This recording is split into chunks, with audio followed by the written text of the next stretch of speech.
Assalamualaikum warahmatullahi wabarakatuh. Di sini saya akan mempresentasikan tugas sosioinformatika kuliah pertemuan 14. Di sini saya sendiri Ivan Darmawan dengan NIM 2200018386 dari kelas C dengan dosen pengampu Pak Muslihudin. Di sini ada soal, carilah 3 contoh penerapan cyber law di beberapa negara lain yang meliputi nama negara, nama cyber law, kapan mulai diterapkan, apa saja yang tercakup dalam cyber law, dan contoh sanksi pelanggaran yang diterapkan. Yang pertama ada Indonesia. Nama cyber law-nya adalah UU ITE atau Undang-Undang Informasi dan Transaksi Elektronik. Kapan mulai diterapkannya? Tanggal 21 April 2008. Apa saja yang tercakup di dalam itu?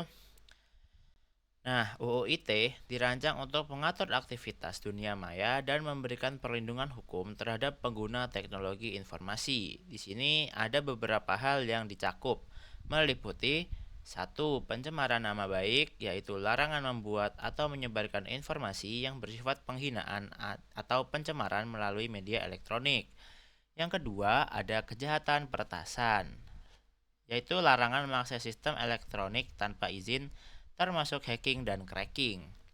Yang ketiga, ada penyebaran konten ilegal seperti pornografi, perjudian, ujaran kebencian, atau berita palsu yang disebarluaskan melalui media elektronik. Lalu yang keempat, perlindungan data pribadi. Aturan tentang pengumpulan, penyimpanan, dan penggunaan data pribadi oleh pihak lain.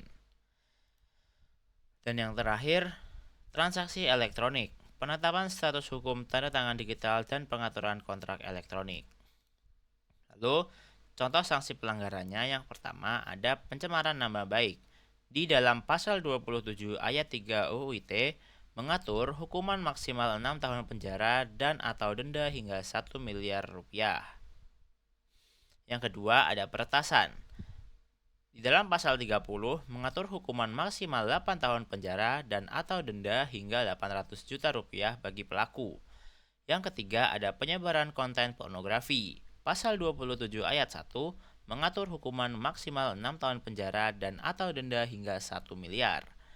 Yang keempat ada penyebaran hoaks. Hukuman hingga 6 tahun penjara dan atau denda 1 miliar rupiah dalam pasal 28. Oke, lalu negara yang kedua adalah Thailand.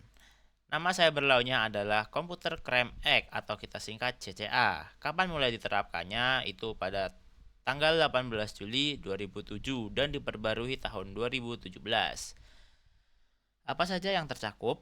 Undang-undang ini berfungsi untuk menangani meningkatnya kejahatan cyber di Thailand. Poin-poinnya meliputi 1. Pengawasan konten ilegal, yaitu melarang distribusi konten yang tidak senonoh, pornografi anak, perjudian, dan informasi yang dianggap mengancam keamanan nasional. Yang kedua ada peretasan dan malware, melarang akses ilegal ke sistem komputer, termasuk peretasan dan penyebaran perangkat lunak berbahaya. Yang ketiga ada berita palsu dan ujaran kebencian, memberikan sanksi bagi mereka yang menyebarkan hoaks atau ujaran kebencian yang dapat merusak reputasi atau memicu kerusuhan sosial. Yang keempat ada perlindungan data pribadi, yaitu mengatur penggunaan data pengguna oleh perusahaan atau individu.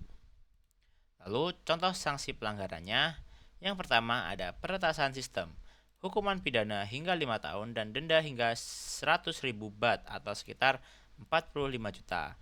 Yang kedua ada penyebaran berita palsu, hukuman pidana hingga 10 tahun dan denda hingga 200.000 baht sekitar 90 juta jika berdampak pada keamanan nasional. Yang ketiga ada penyebaran pornografi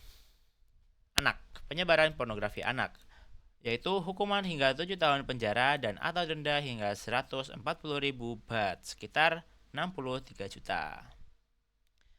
Lalu negara yang terakhir adalah Jepang. Nama cyber law-nya adalah Basic Act on Cyber Security. Kapan mulai diterapkannya? Tahun 2014. Apa saja yang tercakup? Jadi di cyber security di Jepang itu dirancang untuk menjaga keamanan data nasional. Lalu melindungi infrastruktur vital dan mencegah serangan cyber. Nah, beberapa cakupan utamanya yang pertama ada keamanan infrastruktur kritikal, yaitu melindungi sistem vital seperti transportasi, keuangan, energi, dan komunikasi dari serangan cyber. Terus yang kedua, pencegahan serangan phishing, yaitu memastikan perlindungan terhadap pencurian data pribadi melalui metode phishing.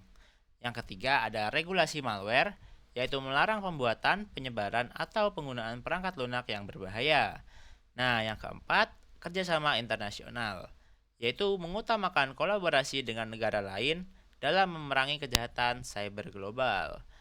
Lalu yang terakhir atau yang kelima, ada pelatihan dan edukasi. Nah, pelatihan dan edukasi ini mendorong edukasi masyarakat dan pelatihan bagi instansi pemerintah dan swasta tentang keamanan cyber. Lalu, contoh sanksi pelanggarannya ada tiga. Yang pertama adalah akses ilegal ke sistem komputer. Di sini jika kita mengakses sistem komputer secara ilegal, maka kita akan mendapatkan hukuman hingga 3 tahun penjara dan atau denda 500.000 yen atau sekitar 55 juta. Yang kedua ada penyebaran malware, yaitu hukuman hingga 5 tahun penjara dan atau denda 1 juta yen atau sekitar 110 juta. Dan yang terakhir ada serangan phishing. Sanksi pelanggaran untuk serangan phishing yaitu hukuman hingga 5 tahun penjara dan atau denda 500.000 yen atau sekitar 55 juta rupiah. Ya, mungkin itu saja yang bisa saya sampaikan terkait penerapan cyber law di beberapa negara lain. Jika ada salah kata mohon dimaafkan. Wassalamualaikum warahmatullahi wabarakatuh.